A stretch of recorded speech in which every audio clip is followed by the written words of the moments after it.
দেশবাসী ব্যতীত।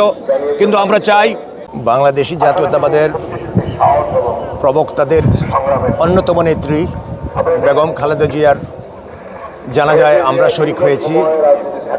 দেশবাসী আমাদেরকে দেখছে, বিশ্ববাসী আমাদেরকে দেখছে।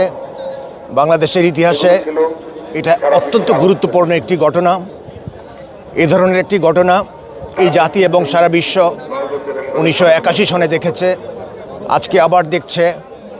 এবং বাংলাদেশের ইতিহাসে জিয়া পরিবার, জাতি যখন 25শে মার্চ 1971 সনে আক্রান্ত হয়েছিল, তখন সেই তৎকালীন মেজর জিয়ার ঘোষণায় জাতি যেমন দিক নির্দেশনা পেয়েছিল, শহীদ জিয়ার নেতৃত্ব এবং সরকার পরিচালনায় এদেশ তলাবিহীন জুড়ি থেকে একটা ওদের স্বপ্ন পূরণে পাশে থাকতে পেরে আমরা গর্বিত। উন্নয়নের রাজপথে এসেছিল। এমনিভাবে 1990 সনে স্বৈরাচার বিরোধী আন্দোলনে বেগম খালেদা জিয়া এই জাতিকে নেতৃত্ব দিয়েছিলেন এবং সরকার পরিচালনা করেছিলেন।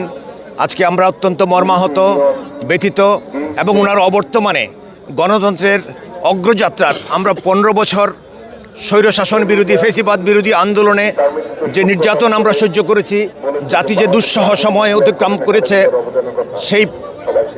সেই দুঃসহ সময় থেকে ছাত্র জনতার আন্দোলনের প্রবাস থেকে আমাদের একই পরিবারের তরুণ নেতা জনাব তারেক রহমান নেতৃত্ব দিয়েছেন।